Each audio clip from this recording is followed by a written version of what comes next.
দোষ ছিল আমার? হালিমা খাতুন,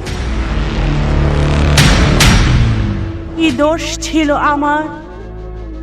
আমি তো শোষক হয়ে দাবি জানাচ্ছি শাসকের কাছে। বর্তমান ছাত্র সমাজকে কি দোষ ছিল আমার? আমি তো খেটে খাওয়া একজন সাধারণ মানুষ, স্বাধীন দেশের নাগরিক। কি দোষ ছিল আমার? আমার বসত বাড়ি, জানমাল আমার কাছে নিরাপদ নয়। তাহলে কোথায় যাব আমি? কি দোষ ছিল আমার? আমি এই দেশে সঠিক নাগরিকদের দাবি নিয়ে বাঁচতে পারবো না, কিন্তু কেন? প্রশ্ন রেখে গেলাম দেশদ্রোহের কাছে। কি দোষ ছিল আমার?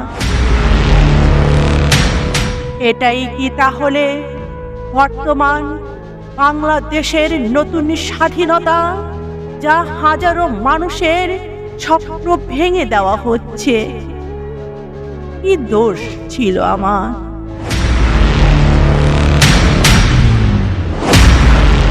আমার স্বাচ্ছন্দ্যময় জীবন যাপন সহ্য করতে পারছে না তাদেরকে বলছি, কি দোষ ছিল আমার?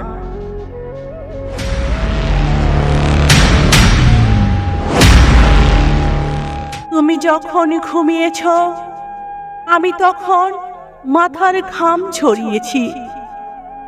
তুমি যখন পেট পড়ে খেয়েছ, আমি তখন ক্ষুধার জ্বালা নিয়ে পরিশ্রম করেছি দিনের পর দিন।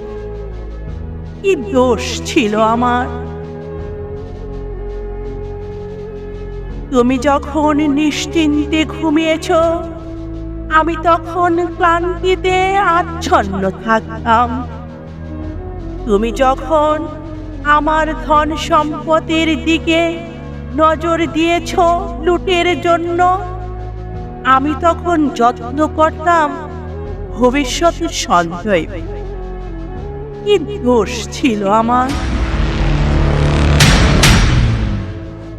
আর যেন কারো সাথে এ ধরনের ঘটনা না ঘটে, এ ভেবে দু চোখের অশ্রু গড়িয়ে আসে বারবার। কি দোষ ছিল আমার? ভেবো না জয়ী হয়েছ, তুমি অপারগ, তুমি লোভী। তোমাকে একদিন বুঝিয়ে দিতে হবে আমার হারানো সবই। ভেবে নিও ছাড়বো না কোনোদিন। হিসাব দিও পরপারের ওই দরবারে। কি দোষ ছিল আমার?